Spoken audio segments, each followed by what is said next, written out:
The recording is in progress. All right, welcome to all of you who are on the Zoom, and for those of you who are watching the video at a later time, and welcome especially to those of you in the room. We are enjoying brownies covered with fudge, so that's the price you pay by not being here live, I'm afraid. All right, I think what I'd like to do to start is just first gather from you all if there's any one of the commandments that you wanted to make sure we visited to some extent before I launched into my planned curriculum. So we'll start with the reading, and then if you want to circle back and pick out one of those commands and hold it, talk about it, explore it a little bit, we'll do that. So reading Exodus chapter 20, verses 1 through 21. Then God spoke all of these words. Just so you'll know, when we did the series here at St. Mark, we called it 10 words for liberation. 10 words, because they're never called laws. They're called words in Exodus 20. And God spoke these words. I am the Lord your God who brought you out of the land of Egypt, out of the house of slavery. You shall have no other gods before me. You shall not make for yourself an idol, whether in the form of anything that is in heaven above, or that is on the earth beneath, or that is in the water under the earth. You shall not bow down to them or worship them. For I, the Lord your God, am a jealous God, punishing children for the iniquity of the parents to the third and fourth generation of those who reject me, but showing steadfast love to the 1,000th generation of those who love me and keep my commandments. You shall not make wrongful use of the name of the Lord your God, for the Lord will not acquit anyone who misuses his name. Remember the Sabbath day and keep it holy. For 6 days you shall labor and do all your work, but the seventh day is a Sabbath to the Lord your God. You shall not do any work, you, your son, or your daughter, your male or female slave, your livestock, or the alien resident in your towns. For in 6 days the Lord made heaven and earth, the sea, and all that is in them, but rested the seventh day.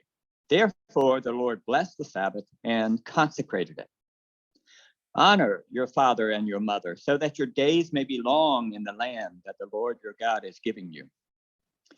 You shall not murder. You shall not commit adultery. You shall not steal. You shall not bear false witness against your neighbor. You shall not covet your neighbor's house. You shall not covet your neighbor's wife, or male or female slave, or ox or donkey, or anything that belongs to your neighbor.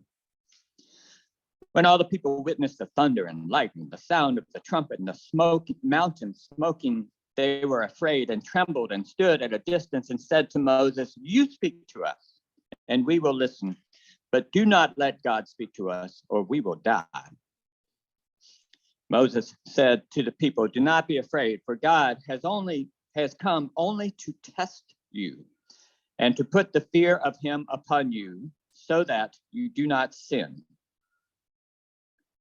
Then people stood at a distance, while Moses drew near to the thick darkness where God was. This ends the reading. What is that odd noise? Oh, the leaf blowers. Okay. That is a very odd noise. Okay. Anybody have any one of these commands that you would like to walk back and explore together? Yes, Jerry. This said, do not murder, you've written in another place, do not kill. What is the word? And what does it mean? I was in an argument with a friend recently, and I thought kill, he thought murder, talking about whether it's Vietnam or Afghanistan or whatever, that we bomb, innocent people are going to die, maybe we'll get a bad guy. Is that murder or is that killing? Right. Okay. So Jerry's posing a question about the command, do not murder, as it reads here, do not kill, as it reads in other translations. So it's an interpretive judgment that the translators are making. I don't know precisely the Hebrew word that's there or the Greek word that has been translated into in the Septuagint. Jennifer, would it hurt your feelings to walk out there and ask this guy to do that elsewhere? Thank you. I'm finding that very distracting. Thank you very much.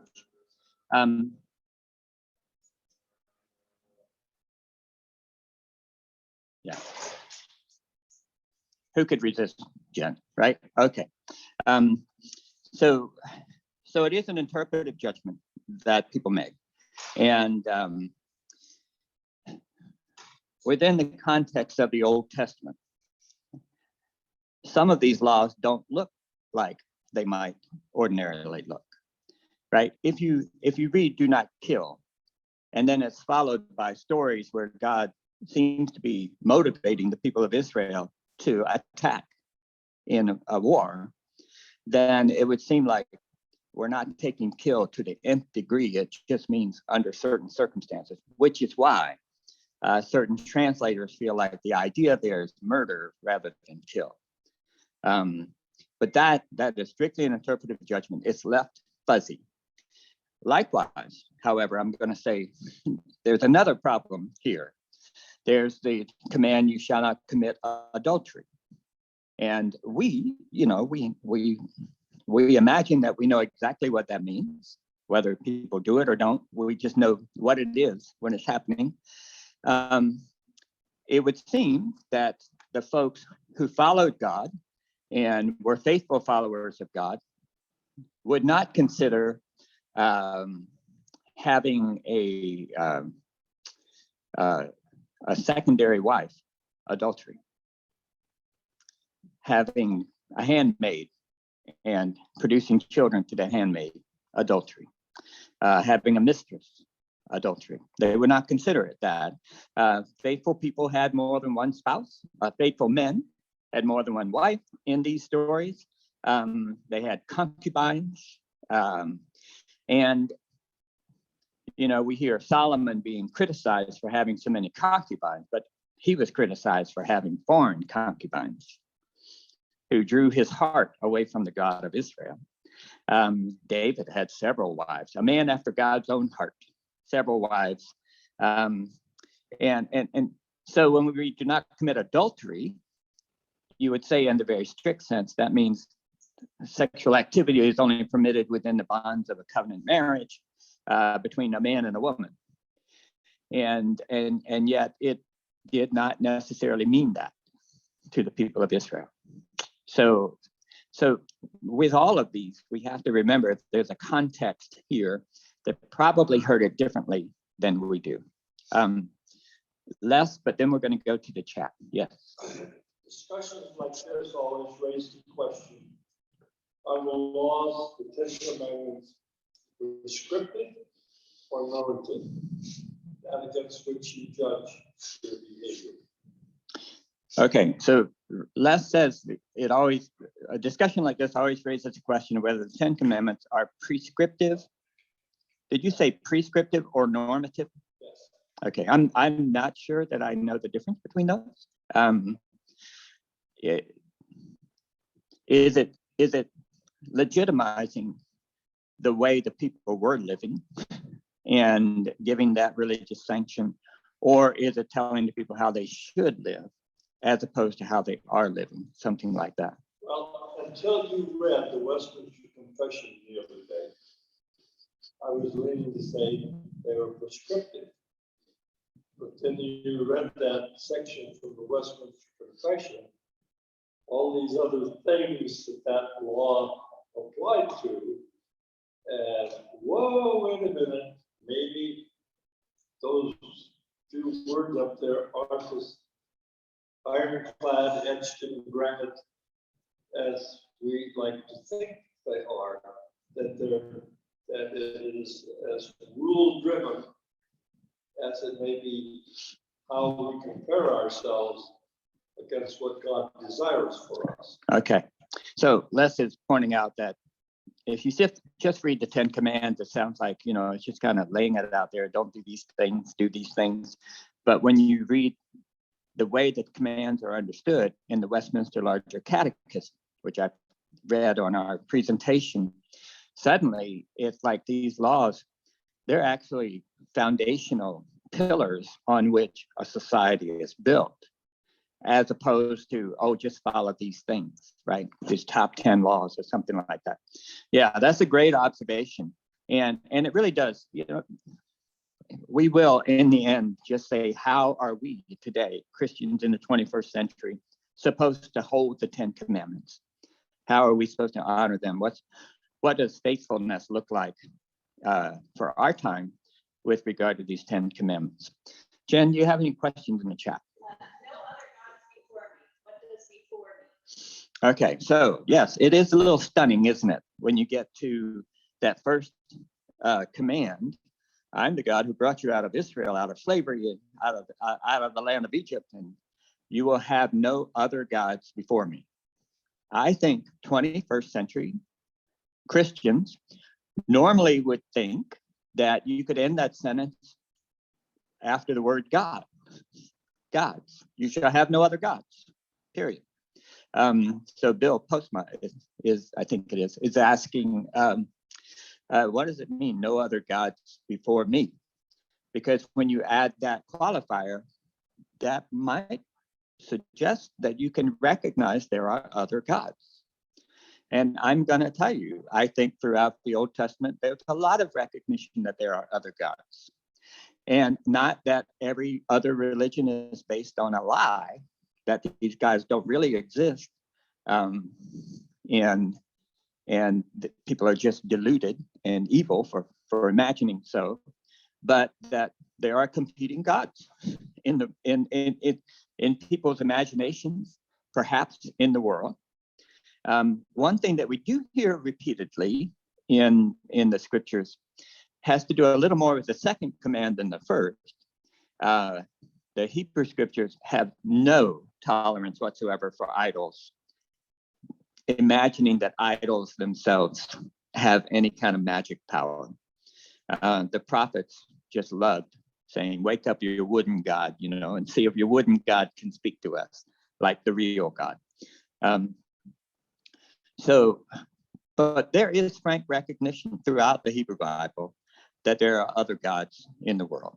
And I would suggest that the same thing is happening in the New Testament with different language.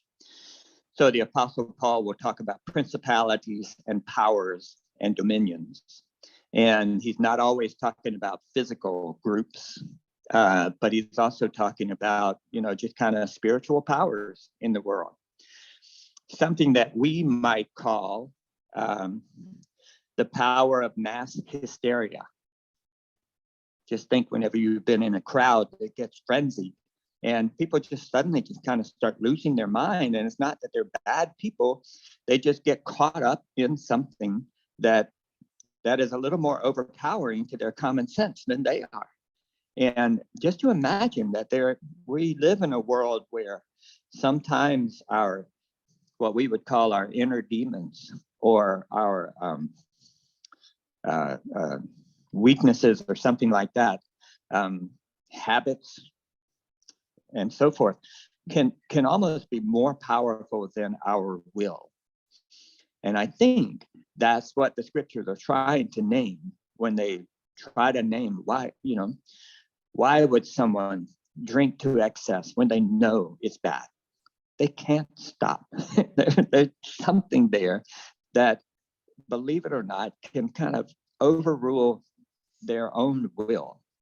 And that is an incredibly vulnerable anthropology, to imagine that there's a power in this world, whether it's a mental illness or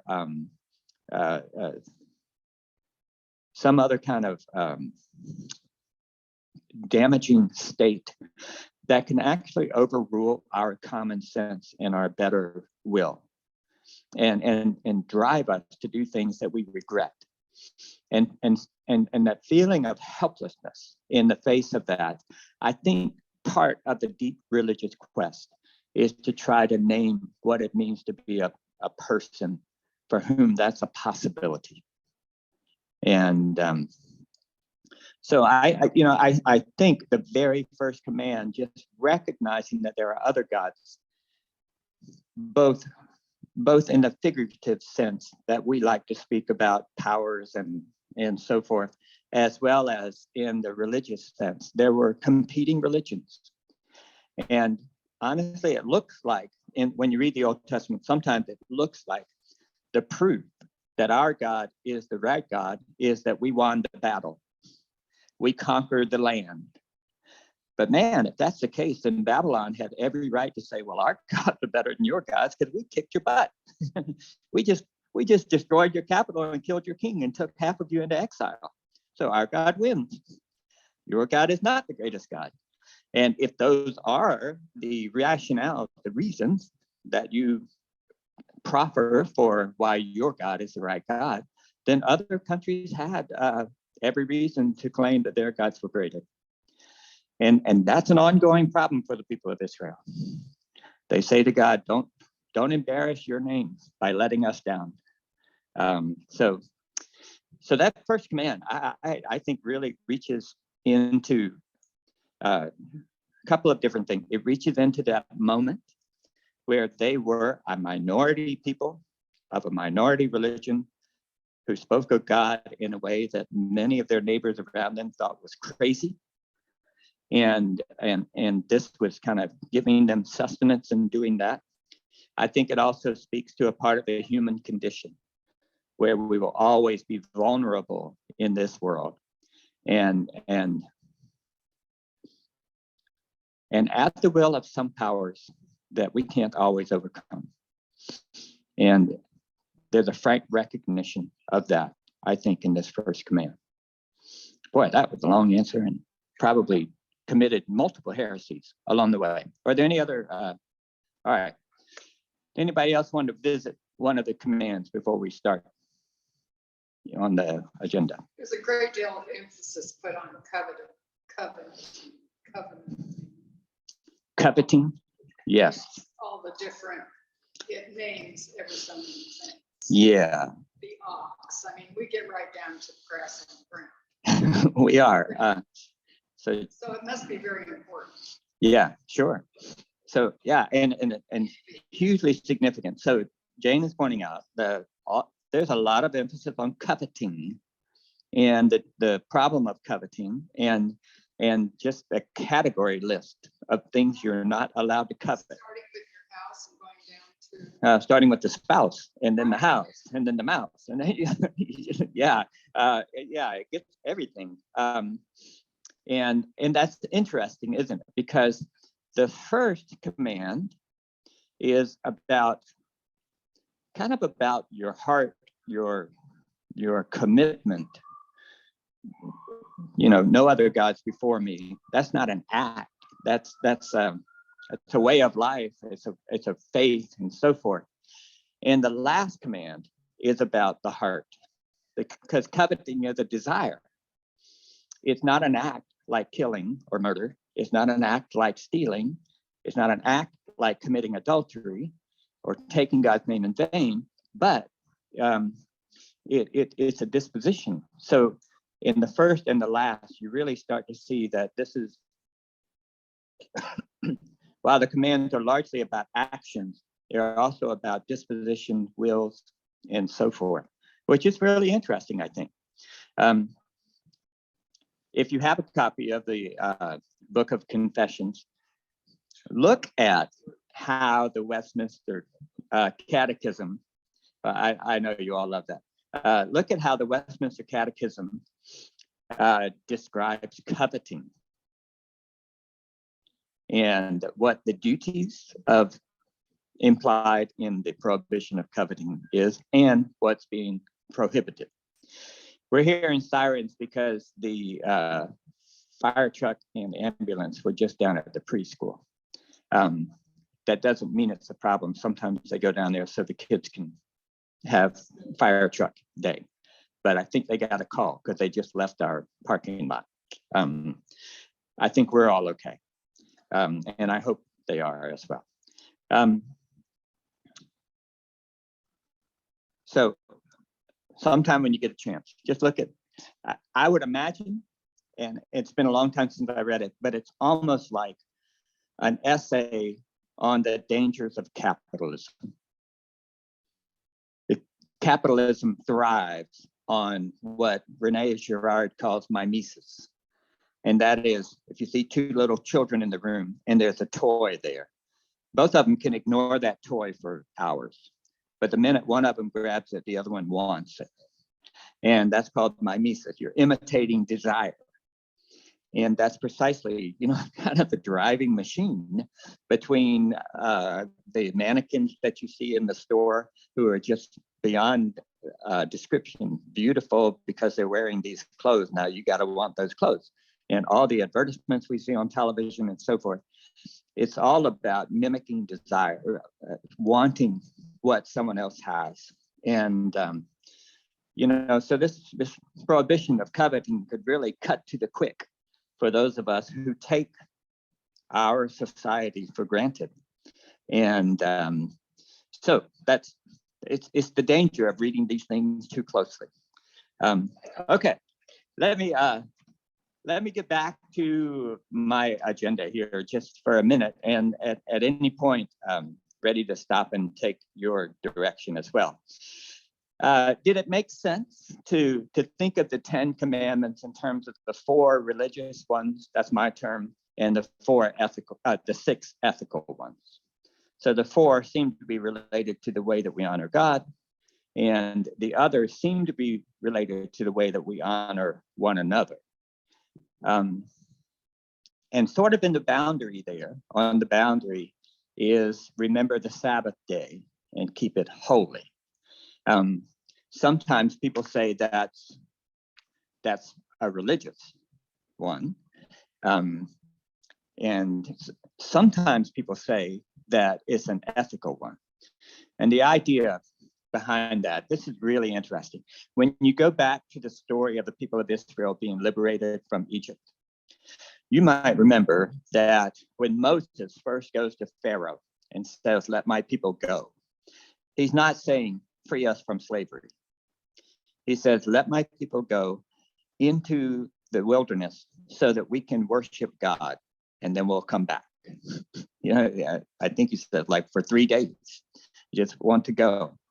And Pharaoh refuses. And in refusing, Pharaoh says, "You're lazy. You just don't want to work." So it's Pharaoh who puts the productivity that he expects out of the slaves over and against not working and worshiping God instead. So this whole idea of the Sabbath is already in contention, in argument with Pharaoh's understanding of productivity, that to take a Sabbath just to worship God means you're not being productive. And it reduces the human person to their productivity. And Pharaoh, that's the economy of Pharaoh, that slaves are slaves, and as such, they should produce. And God says, you're not slaves. And while you must work, 6 days you can work, but 1 day you will not. And it's okay not to be productive. It's okay not to be as productive as possible. Isn't that interesting? You see the same thing in some of the other laws now that you start looking for it. Now that I start looking for it, I see the same thing in other laws. For example, there's a law that says when you harvest your fields, you don't harvest all the way to the edges. That is the most unproductive, sloppy approach to harvesting you can imagine. And as a landowner, you're entitled to harvest. You sowed it, you weeded it, you watered it, you did all the things for that harvest to come up. But God said, no, you just leave it, leave the edges, because there are people who are landless and they need it. So it belongs to them, not you, which is very offensive to those of us who like to imagine we own part of the earth. Same thing with your grapes. When you harvest your vines, you don't harvest all the grapes. And when you pick your olives. You don't beat the trees to get every olive off. You leave it for those who don't have vineyards or olive trees. That's what Chad Myers, I think, correctly calls Sabbath economics. You don't have to make every penny you can possibly make. It's okay if you leave something for others to benefit rather than yourself. So that's that whole idea of the Sabbath is partly about time, and it's partly about taking a day off and taking a day for rest and restoration, but it's also an approach to life. And it even applies to animals, right? Everything gets the day off. Your slaves, we'll circle back to that. Everything gets a day off. And so that's kind of an incredible thing to have as a principle for reformulating your life as a free people in the promised land. Okay, so the first, yes. Well, it's based on fact, is it not, that God took the seventh day? Right, so that's, right. So that's the warrant given for that. We'll talk about that in a moment when we get down to the annexations, because there's something to know about that we'll share. Yes. Describing this led to second harvest and the gleaners, which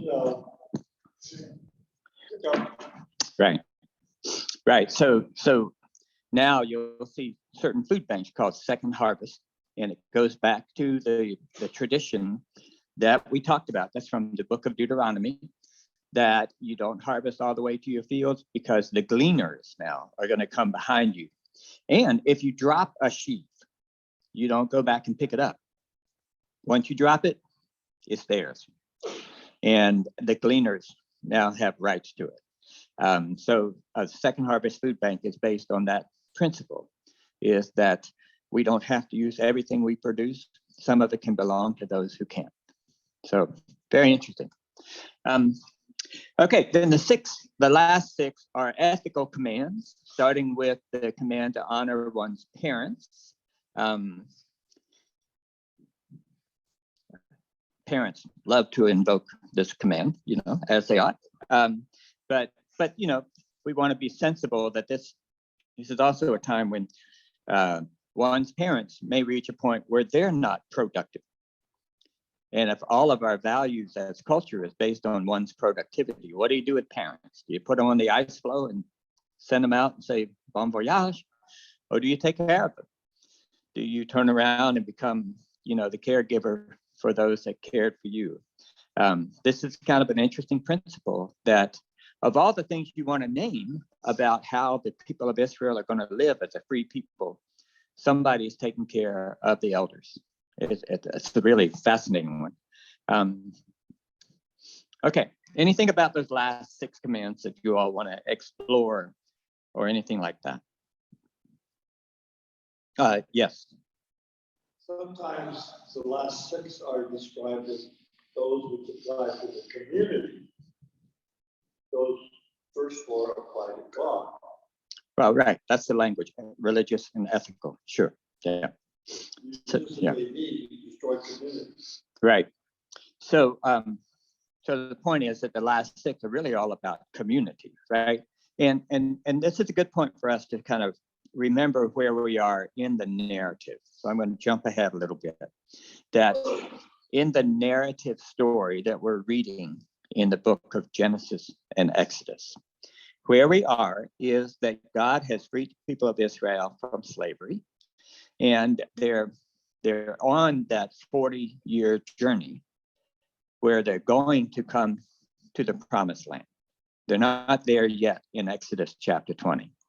Now, when you get back to the reiteration of the law in Deuteronomy chapter 5, they're there. And they're kind of rethinking what God has done for them along the way. But in the narrative, they're on their way, and it's an enormous difference in having, I don't know if this is good language or not. It's the only language I can concoct myself. an enormous difference in having a slave mentality, where you're not a free people. You live according to the dictates of your masters. You have to beg them for mercy or relief, some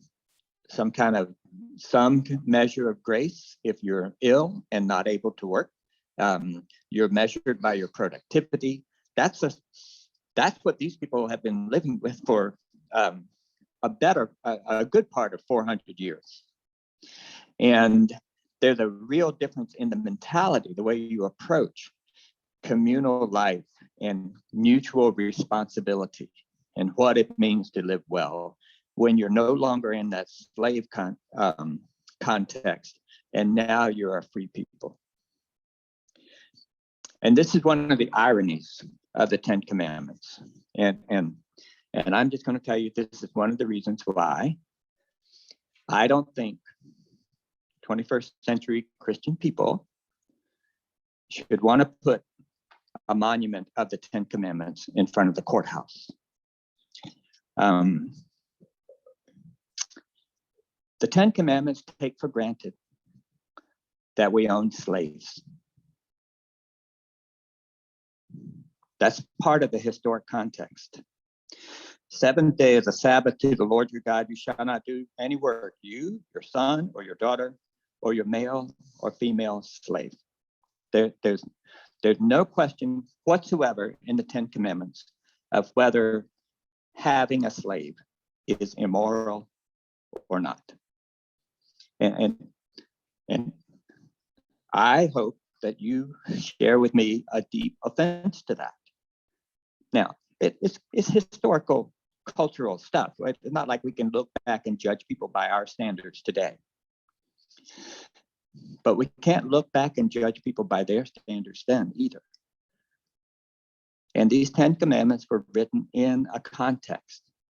And it was in the context where, for that time, when people had slaves regularly, they didn't necessarily treat them, horribly like in southern plantations in the US. Sometimes they were slaves as part of the booty of war, that when you defeated a people, an army or something, you could take their people as slaves and so forth. It's a historic dynamic. There's no sense in us judging it, but I do want to say the 10 commandments were given in that context. And so when we talk about what the 10 commandments mean for us today, one of the first things we get to say is, I'm stepping off on this part. I'm not going to give my male and female slaves the Sabbath off because I think having slaves is wrong. And the 10 commandments does not. So is it really fit to be our rule of life today? Only if we interpret it in light of what the Spirit has shown us historically. And that's what the Westminster folk are trying to do, of course. Now that's 500 years old, but that's what they were doing. They were trying to hear the principles and the judiciousness of the 10 commands as it affects the world as they understood it. And that's what we have to do with the 10 commandments. So should they be inscribed in stone for us and set on our courtyard? I don't think so. I really think we ought to regard them as a snapshot of what the Word of God was for the people of Israel at a couple of particular moments in their history, and honor that while we listen for what the Word of God is for us in our day today. And that doesn't mean we can say, well, back then you couldn't kill, but let's just go kill somebody, right? It doesn't mean you just kind of willy-nilly treat it as irrelevant. It is revelatory of who God was to them. But I don't think it's normative for how we have to live today. I think it has to be interpreted and renewed to have meaning for us today. Again, I'm just teetering on all kinds of heresies. Yes, ma'am. Okay, so how did the Catholic Church and their Bible Church come to regard adultery by marrying a divorcee? When you said the Old Testament, they had multiple wives. Where does Yeah. that come from? Yeah. So the question is, let's just say historically, where do we get our sense of what adultery is? And factoring into that, divorce and remarriage in some religious circles is considered an act of adultery. And in fact, it's considered that because one of the arguments in the New Testament is that that's an act of adultery. I'll just tell you, that comes straight out of the New Testament. So how did that happen? Well, it happened in stages. And I can't give you the complete history, but I do know one of the first movements to start a family values program of one man and one woman constituting marriage was started by Julius Caesar. Caesar wanted to do it, first of all, with the slaves, because the problem with slaves is that they tend to multiply. And if they outnumber you, you're in deep stuff. That's the same way we treat immigration. It just really is. They're fine as long as their numbers stay small and we're the majority. But boy, those people populate like you wouldn't believe, and suddenly they're a problem. That was the problem the Egyptians had with the Israelites. So they had too many babies. I just threw myself way off track.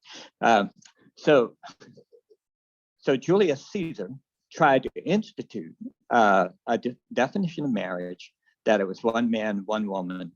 And the problem was none of the Roman elites wanted anything to do with that. Most of them had one man, a wife, and several other concubines along the way, or catamites. They had young men in their harem, as it were. And none of Caesar's people, including Caesar, followed this family values thing he tried to institute. It's sort of the And same today. I'm sorry? It's sort of the same today. It's sort of the same today. Some people will come up with a grand idea that how everybody should act and consider themselves the exception to the rule. It happens very often.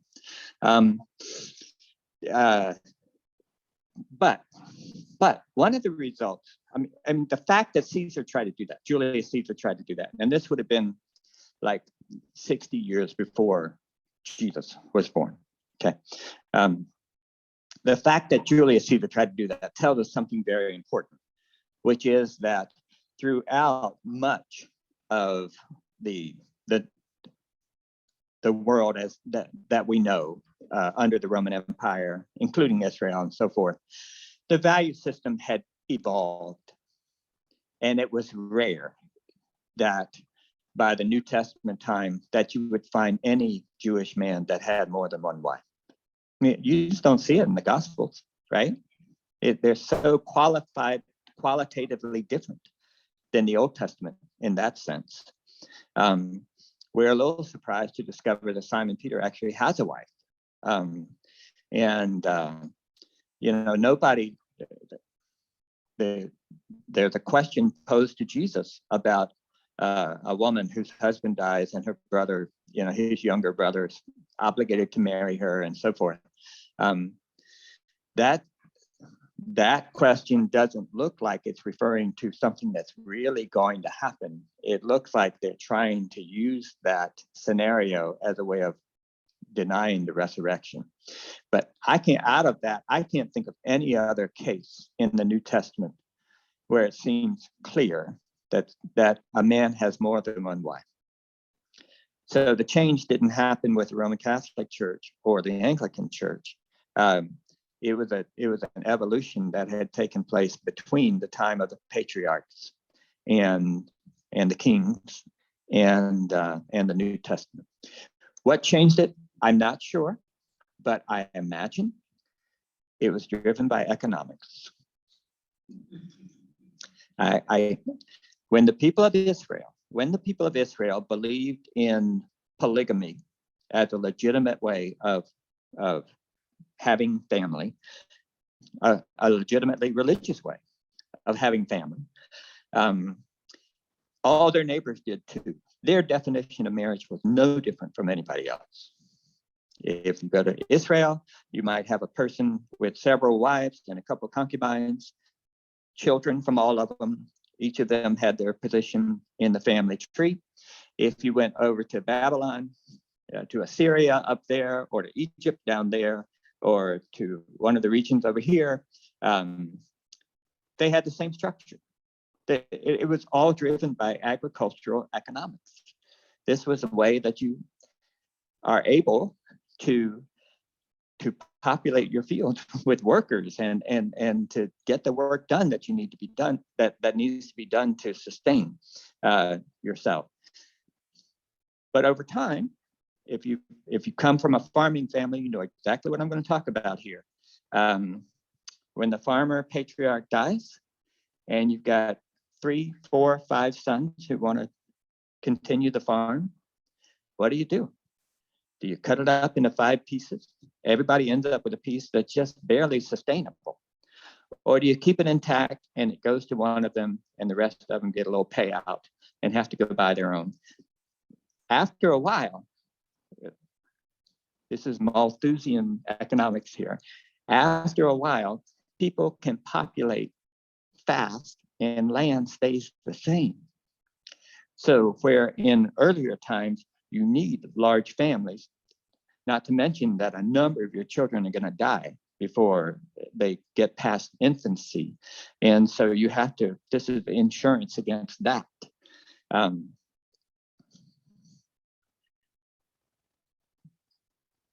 So you need larger families when you're establishing these farms, but after a number of years, you need smaller families because the farm is not infinite space. It's finite and it's limited, and you can't just keep populating babies. And because you'll have landless kids. So naturally, the size of the family gets smaller. Naturally, the definition of marriage gets a little more confined. And by the time we get to the New Testament, whether this is mostly due to economics, which I suspect, partly due to politics, like Julius Caesar's attempt, and so forth, by the time we get to the New Testament, within Israel and most of the world, there's one husband, one wife. And that's the notion of what constitutes marriage. And then when you get into the question of divorce and remarriage and so forth, again, there's a serious economic question behind that. Because if you divorce and remarry, if you do that several times and you produce children from each of those, who's going to be ultimately responsible for those children? Who's going to be responsible for that divorcee woman who in many cultures, not just Israel, but in many, it would be hard for a woman to own property. It would be hard for a woman to sustain herself. So somebody's got to take care of her. What happens to her? This is an ongoing challenge in the scriptures. And marriage is more a product of the challenge of family than something that came out of the mind of God and says, I created you so that you just have one wife and one husband.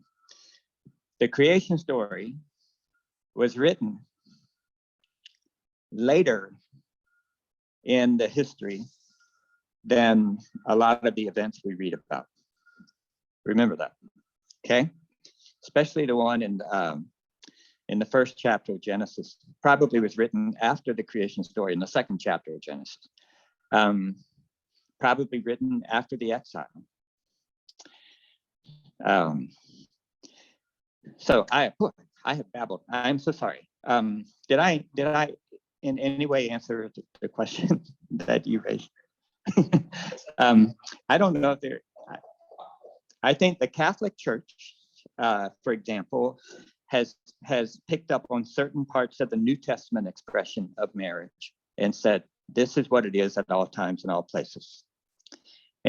And actually, the New Testament writers are trying to do that too, because in the New Testament, you do have marriage defined as between a man and a woman, and they reach back and say, because God created Adam and Eve, and that sanctions marriage.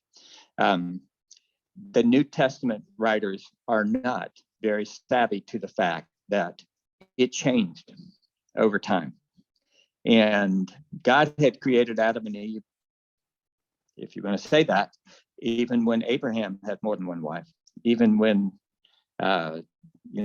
Jacob is marrying sisters and taking on concubines. They didn't say, oh, I shouldn't do this because God created Adam and Eve. So the argument in the New Testament to me is more legitimizing the context that they had rather than hearing what God says for all time. Boy, I'm just walking the trail, a whole trail on the edge of the cliff of heresy today. Let me push forward a little bit before we say too much more. Did you understand what I was talking about when I referred to the annexation of the commands? So you had the preface. I'm the Lord your God who brought you out of the land of Egypt, out of slavery and so forth. That's the preface. And then you had the articulation of the commands themselves. And then, of course, you had that last part about the scary mountain. But some of the commands had a little annexation on it. For example, honoring the Sabbath.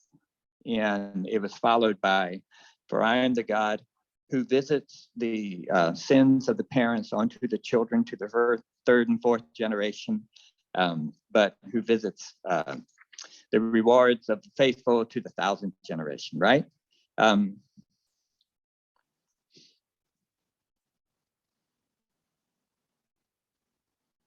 Yeah, that's the annexation to the third command. To the second command, you shall not bow down to idols and worship them. That's an interesting thing. I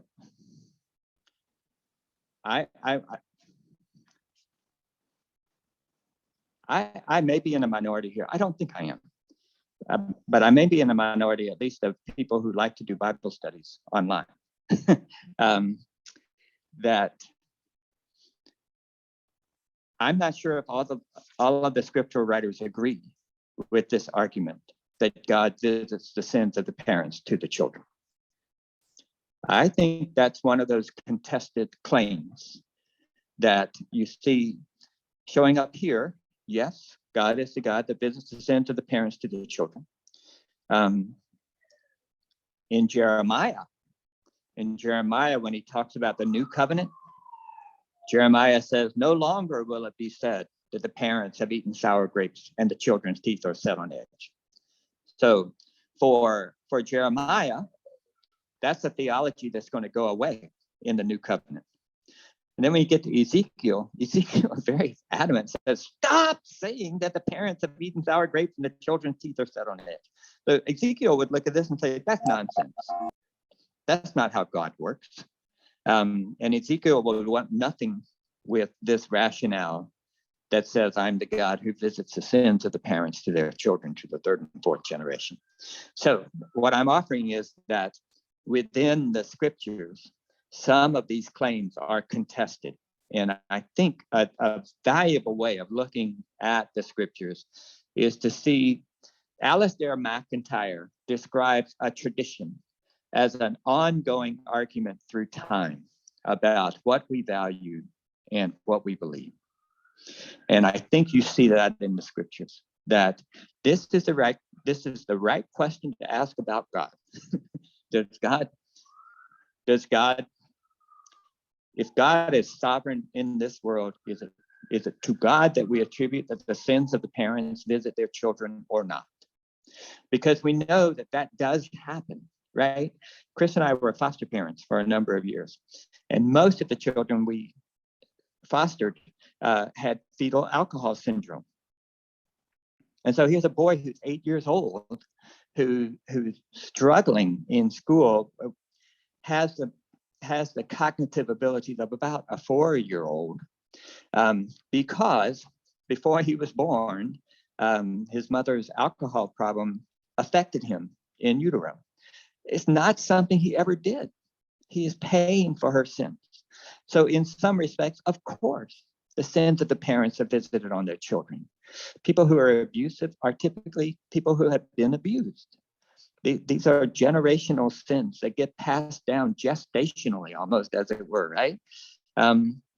So yes, you could say, of course, if God is sovereign, then God, is the impetus behind these generational sins being visited on children. On the other hand, we're free individuals. We have wills. We have the remarkable ability to overcome certain things. And we don't become our parents. As influenced as we are, sometimes we recognize our parents and what we're doing, and we decide to be different. Or if we are our parents, because we want to be, it's something we admire about their life. But it's will, it's us. And it's us taking accountability for our own actions in our lives. So in that sense, no, the sins of the parents don't get visited on the children. They're grown up people. They get to make their own decisions. They got a will for their own. Both of those things are true. They're true about society. They're true about, so when you see something contested in the scriptures, like the commandment saying, well, God visits the sins of the parents to the third and fourth generation, and Ezekiel saying, nonsense, stop saying that. They're both right, depending on what they're addressing. And so from the 10 Commandments, it's like, if you do this, if you honor God's name, it will have ramifications for generations to come that you want. And if you dishonor God's name, your children will pay a price for it. Whereas Ezekiel is saying, stop saying it's our parents' fault. Pull up your pants and get started. Put on your big boy pants. Both of those can be the word of God at any given time. So when you see these annexations, that kind of, what we're seeing is a glimpse in the theology of those who are ascribing these laws for us in the written text, and the way that they understand God. And there are some things with which you should be free to push back and disagree. The presumption of slavery. Feel free to push back. Ezekiel didn't have trouble pushing back on part of this. So why not? That's an act of faithfulness. Okay, I'm trying to be conscious of the time. I'm sure there are a gazillion questions that I'm blowing past. Okay, sorry, chat. What are the consequences of breaking the commandments? They're to be kept, but what are the consequences? Yeah. So, a question from the chat: what are the consequences of breaking the commandments?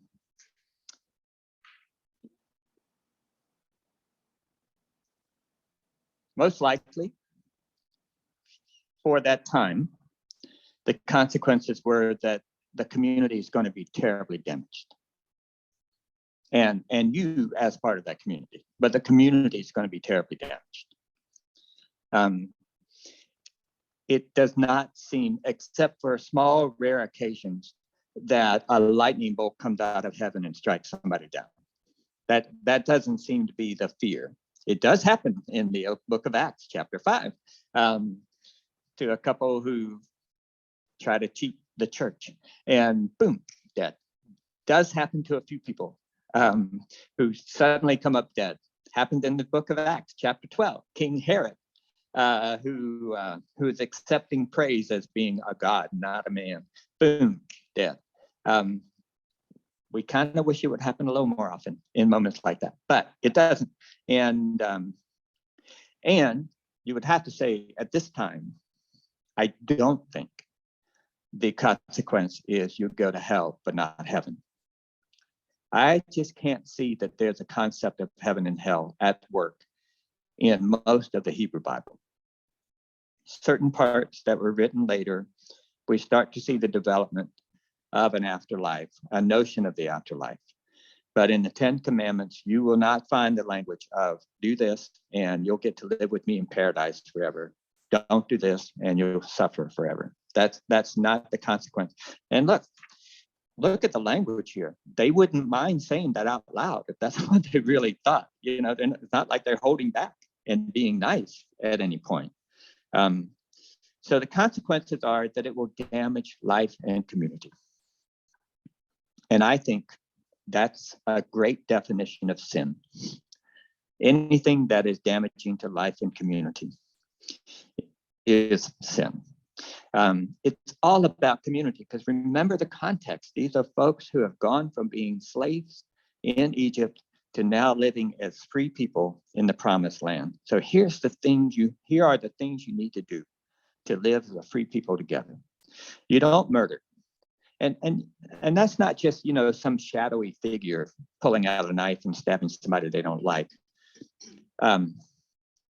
One of the things about murder is, for a long time you could get away with it. You could kill your slave.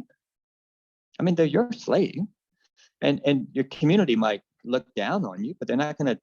As I said last week, if Abraham had killed Isaac, he would not have gone to jail. That is not how things worked at that time. But when the people of Israel come into the promised land and they have these laws and commands, and they have a temple that or a temple structure that originally carries this out, or they have elders who gather at the gate who carry this out. Now you start to have a process by which Abraham would have been accountable. But before this time, if you've got power and money, nobody gets to cross you. That's why the whole eye for an eye, tooth for a tooth thing is important.